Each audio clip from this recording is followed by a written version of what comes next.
Great agriculture minister Kakani Govardhan Reddy కనుసన్నల్లో బెంగళూరు అవుట్స్కర్ట్స్లో mafia gang rave పార్టీని అక్కడ ఆర్గనైజ్ చేసింది బెంగళూరు అవుట్స్కర్ట్స్లో. దాంట్లో కాకాని గోవర్ధన్ రెడ్డి స్టిక్కర్ ఉండే car plus Kakani Govardhan Reddy passport రెండు దొరికినాయి. బట్ ఆయన నాకు సంబంధం లేదు ఆ కారు స్టిక్కర్ అన్న అంట. నేను ఒక్కటి క్వశ్చన్ చేస్తుండా, నువ్వు ఎప్పుడైనా రెడ్ హ్యాండెడ్గా స్పూరియస్ లిక్కర్ కల్తీ మద్యం మనుషులు ప్రాణాలు తీసావు నేను చేశానని చెప్పి ఒప్పుకున్నావా? నకిలీ పత్రాలు సుప్రీంకోర్టుపై బెయిల్ తెచ్చుకున్నావు నేను చేశాను నేనే తయారు చేయించానని ఒప్పుకున్నావా? ఒక నడి రోడ్లో ఒక హంతకుడు ఒక వ్యక్తిని మర్డర్ చేస్తాడా? నేనే చేశానయ్యా అని చెప్తాడా? చెప్పడుగా.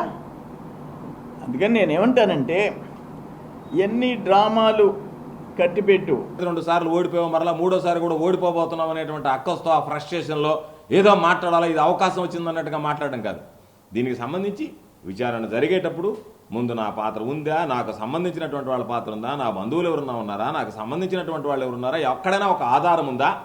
ఏమీ ఆధారం లేకుండానే ఇది గోవర్ధన్ రెడ్డి కనుసన్నలో జరిగిందంటే నీకు బుద్ధి ఉందా? అసలు నువ్వు మనిషి జన్మేనా? మనిషి జన్మెత్తినటువంటి వాడు ఏదో ఒకటి మాట్లాడతాడా? ఒక స్థాయిలో ఉండేటువంటి వ్యక్తి మాట్లాడుతున్నటువంటి వాడు. నీకు స్థాయి లేదని అది వేరే విషయం. ఎందుకంటే నీ స్థాయి ఏంది? మినిస్టర్గా, యూత్ అఫేర్స్ మినిస్టర్గా ఉండి క్రికెట్ కిట్లు అమ్ముకున్నటువంటి వాడు. నువ్వు ప్రభుత్వం ఇచ్చినటువంటి క్రికెట్ కిట్లు ఇంట్లో పెట్టుకుని అమ్ముకున్నటువంటి వాడు. ఈ ఇంటి పక్కన నకిలీ ఎరువులు తయారు చేసినటువంటి వాడివి. రాత్రి మందు కొడితే చంద్రబాబు నాయుడు గురించి, లోకేష్ను గురించి తిట్టేటువంటి వాడు, ఉదయం మందు దిగిన తర్వాత మమ్మల్ని గురించి తిట్టేటువంటి వాడు. నేను ఒకటే ఛాలెంజ్ విసురుతున్నా. రేవ్ పార్టీల గురించి నువ్వు మాట్లాడుతున్నావు. నువ్వు ఛాలెంజ్ స్వీకరించడానికి సిద్ధంగా ఉంటే ఈరోజే నువ్వేదో పాస్పోర్ట్ గురించి మాట్లాడావు. నీ దగ్గర నా పాస్పోర్ట్ ఎక్కడుందో తీసుకొచ్చి పెట్టు. ఈరోజు నా పాస్పోర్ట్ ఎక్కడుందో అనేటువంటిది లైవ్లో నెల్లూరులో నా ఇంట్లో నా దగ్గర ఉన్నటువంటి పిఏ మీడియాకి చూపించాడు. ఈరోజు ఇదిగో నా పాస్పోర్ట్ ఇక్కడ ఉంది అని. కాబట్టి నా పాస్పోర్ట్ ఉంది అనేటువంటిది మీడియా సాక్ష్యం. లేదు నువ్వు వస్తానన్నా పాస్పోర్ట్ చూపిస్తా, నీ ప్రతినిధిని పంపిస్తానన్నా పాస్పోర్ట్ చూపిస్తా. నా పాస్పోర్ట్ దొరికిందని నువ్వు చెప్పేటువంటి వాడు ఆ పాస్పోర్ట్ నువ్వు చూపించేటువంటి ధైర్యం ఉందా నీకు అనేటువంటి దానికి సమాధానం చెప్పు, చూపించు. మీడియా ముందు ఇదిగో ఈ విధంగా ఉంది పాస్పోర్ట్, లేదా పోలీసుల చేత స్టేట్మెంట్ ఇప్పించు, పాస్పోర్ట్ ఉంది అని ఒక స్టేట్మెంట్ ఇప్పించు. ఏమీ లేకుండా గోవర్ధన్ రెడ్డి పాస్పోర్ట్ అక్కడ ఉంది, గోవర్ధన్ రెడ్డికి సంబంధించిన కారు, ఆ కారు నాదా, నాకేమన్నా గతంలో ఆ కారు ఉండిందా, నేను ఎవరికన్నా అమ్మేనా, నాకేమన్నా ఆ కారుతో ఎప్పుడైనా సంబంధం ఉందా? నీ గత చరిత్ర 2014లో నువ్వు కల్తీ మద్యానికి 7 మంది బలైపోయినారు. దాంట్లో నీ తోటి ముద్దాయిలు ఒక్క బెంగళూరు నుంచి drug mafia, red sandal mafia, liquor mafia నీ తోటి ముద్దాయిలు. ఈ charge sheet file in 2016 4 charge షీట్లు. ఈ 4 బెంగళూరు ముద్దాయిలు, 4. ఇప్పుడు అక్కడ జరిగింది కొకైన్ అండ్ డ్రగ్స్. ఆడ రేవ్ పార్టీలో ఏం దొరికినాయి?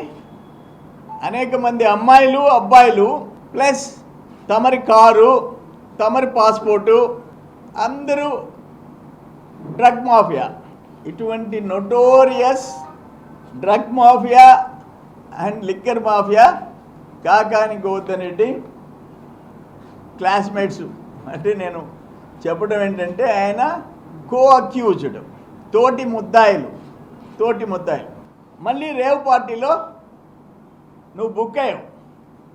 గోపాలరెడ్డి ఫామ్, గోపాలరెడ్డి నీకు మంచి మిత్రుడు. గోపాలరెడ్డి ఫామ్లో రేవ్ పార్టీ జరిగింది, నీ కారు దొరికింది, నీ పాస్పోర్ట్ దొరికింది. అందుకని కేంద్రం జోక్యం చేసుకోవాలా, కేంద్ర ప్రభుత్వం రంగంలోకి దిగాల. కాకాని చుట్టూ ఉండేవాళ్ళు ఎంతమంది ఉండారు? కల్తీ మద్యం, నకిలీ పత్రాలు, ఇతర దేశాల పాస్పోర్ట్లు, ఇతర దేశాల్లో బ్యాంక్ అకౌంట్, ఇతర దేశాల్లో భూములు, ఫామ్ హౌస్లు, ఆ డాక్యుమెంట్స్. అందుకని అంతిమంగా నేనేం కోరుతున్నానంటే, నేనేమి బేస్లెస్గా అలిగేషన్స్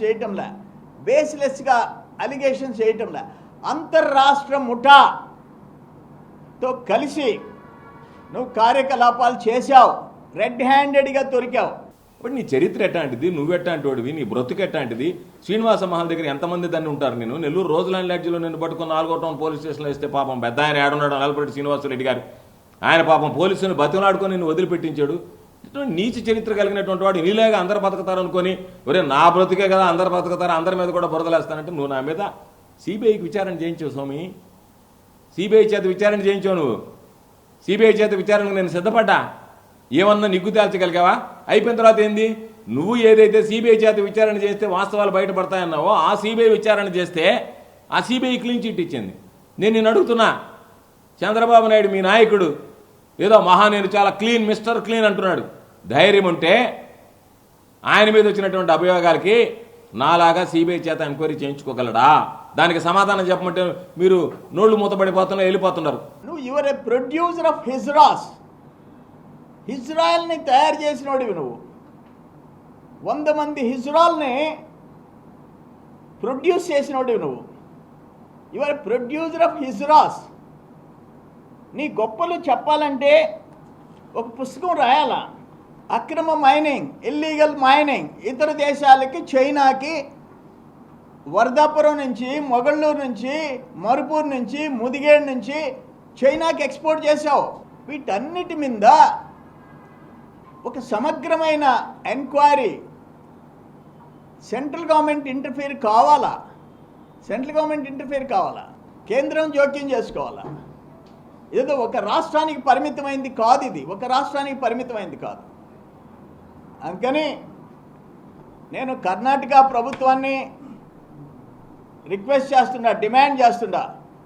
ఆంధ్రప్రదేశ్ ప్రభుత్వం జూన్ 4 తర్వాత ఈ ప్రభుత్వం మారుతుంది.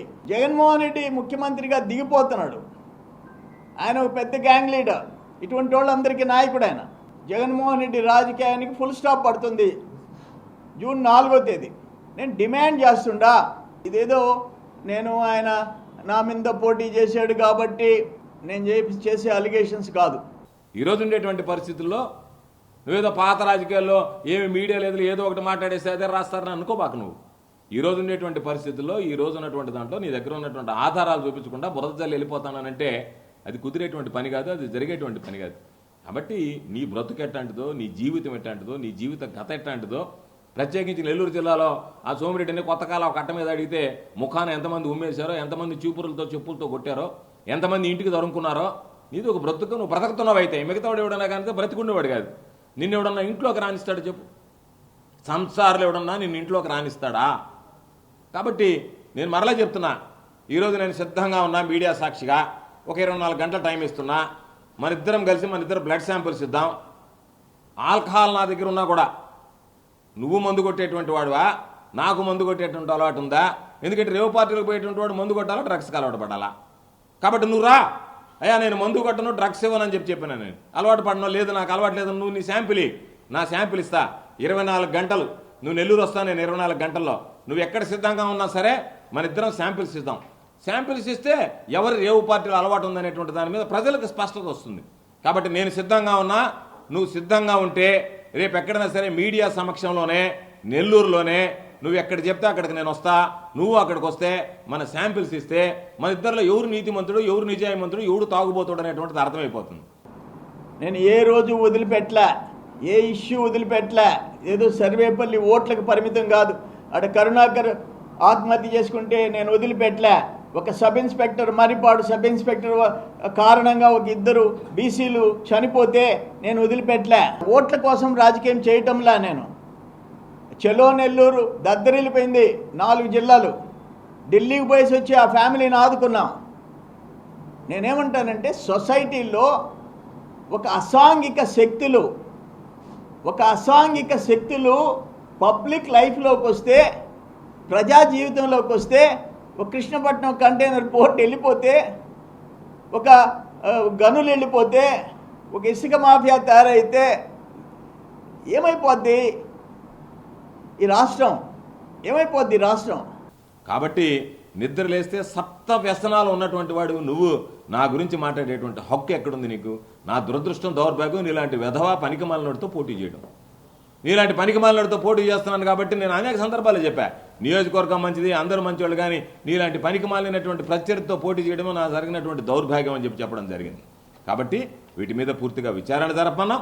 అదేవిధంగా నిన్ను కూడా విచారించాల్సినటువంటి అవసరం ఉంది. ఎందుకంటే నువ్వు నాకు తెలుసు దీని గురించి అంటున్నావు కాబట్టి నువ్వు సహకరించి పోలీసులకి ఇదిగోయా నా దగ్గర ఈ సమాచారం ఉందని చెప్పి దానికి సంబంధించినటువంటిది అంతా ఈ విధంగా జరిగిందనేటువంటిది ఏమీ లేకుండా నెల్లూరులో ఒక ప్రెస్ మీట్ పెట్టి ఓ పనికిమాలినోడలాగా వెధవా నువ్వు చిల్లర ఇవ్వడం అని చెప్పి తెలుసు, చిల్లర ఎదవని తెలుసు. చిల్లర చేష్టలు చేసేది దానికి నీ దగ్గర ఆధారాలు ఉన్నాయి, తీసుకొచ్చి కర్ణాటక పోలీసు ముందు పెట్టు, లేదా ఆంధ్ర పోలీసు ముందు పెట్టు. ఏదో మళ్ళీ చెప్పాడు రేపు రాబోయేటువంటి ప్రభుత్వం. ఏంది నీ రాబోయే ప్రభుత్వం? నువ్వు వస్తున్నావా, నీ ప్రభుత్వం వస్తుందా? ఏ ప్రభుత్వం ఉంది? కేంద్ర ప్రభుత్వం. సిబిఐ చేత విచారణ చేయించుకున్నటువంటి వాడిని మరోసారి సిబిఐ విచారణకు నేను సిద్ధంగా ఉన్నా. నా పాత్ర ఏమాత్రం ఉందన్నా నువ్వు సిబిఐకి కోర్టుకు పోదాం, రేపై కోర్టు ద్వారా అయ్యా నేను రెడీగా ఉన్నానని చెప్తా, విచారణ చేయిద్దాం హైకోర్టు ద్వారా. ఎందుకంటే సిబిఐకి ఇవ్వాలంటే ఇప్పుడు ఎలక్షన్ కమిషన్ ఉంది, హైకోర్టు ద్వారా ఇవ్వాలా. ఈ కేసులో కూడా నీకు సిగ్గు శరము ఉంటే, నీకు నీతి జాతి ఉంటే నువ్వు రేపు రా, సిబిఐ విచారణ నేను సిద్ధంగా ఉన్నా. హైకోర్టులో నేను చెప్తా వచ్చాయా నేను సిద్ధంగా ఉన్నాను, మీరు సిబిఐకి కేసును విచారించండి, నా పాత్ర ఏందో రుజువు చేయండి అంటే మరొకసారి నాకు క్లీన్ చిట్ వస్తే అంతకన్నా సంతోషించేదే ఉంది. రేపు జూన్ 4 తర్వాత ఎన్డీఏ ప్రభుత్వానికి ఏమి రిప్రజెంట్ చేయాలనో చేస్తా విత్ క్లియర్ ఎవిడెన్సెస్. ఏపీలో మా బాబు గారు ప్రభుత్వానికి దగ్గర నేను అన్నీ మొత్తం వాళ్ళ ముందు పెడతా, కర్ణాటక ప్రభుత్వం ముందు పెడతా, both Andhra Pradesh, Karnataka and central government. అందుకని కేంద్రం జోక్యం చేసుకోవాలని అడుగుతున్నాను. ఏం కాకానికి వద్దంటే నీ ఇష్టం వచ్చినట్టు నువ్వు మొత్తం నీకేమైనా కొమ్ములు వచ్చినాయా?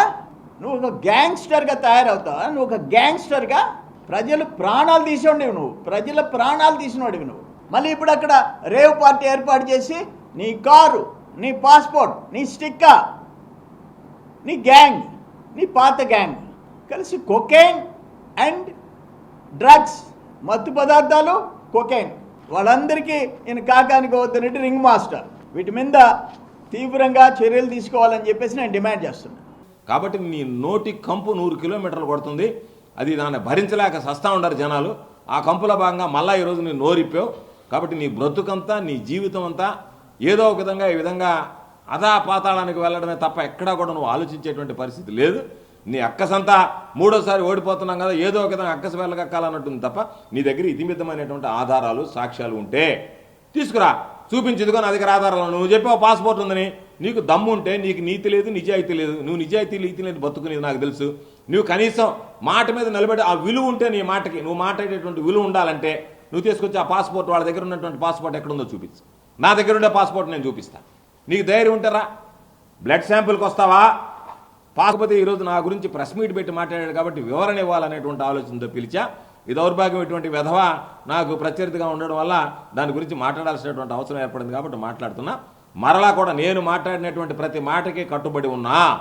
నాకు ఏమాత్రం సంబంధం ఉందని చెప్పి నువ్వు రుజువు చేసినా నేను దేనికైనా సిద్ధం, ఎటువంటి శిక్షకైనా సిద్ధం.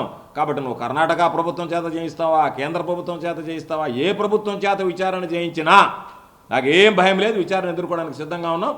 నీ మాట మీద నువ్వు నిలబడి, నీకు నీతి నిజాయితీ ఉంటే నేను చెప్పినటువంటి 2 అంశాల మీద నిలబడు, 3వ అంశం మీద నీ దగ్గర ఉన్నటువంటి సమాచారం ఇచ్చి సహకరించి దాని ద్వారా ఇదిగో ఇది వాస్తవాలు నేను బయట పెట్టానని చెప్పి ఆధారాలతో సహా మాట్లాడాలి తప్ప నీవు నోటితో మాట్లాడేది ప్రతి ఒక్కటి నోరు తెరిస్తే అబద్ధం తప్ప నిజం మాట్లాడినటువంటి నువ్వు మాట్లాడేటువంటి మాటలకు విశ్వసనీయత ఉండదు.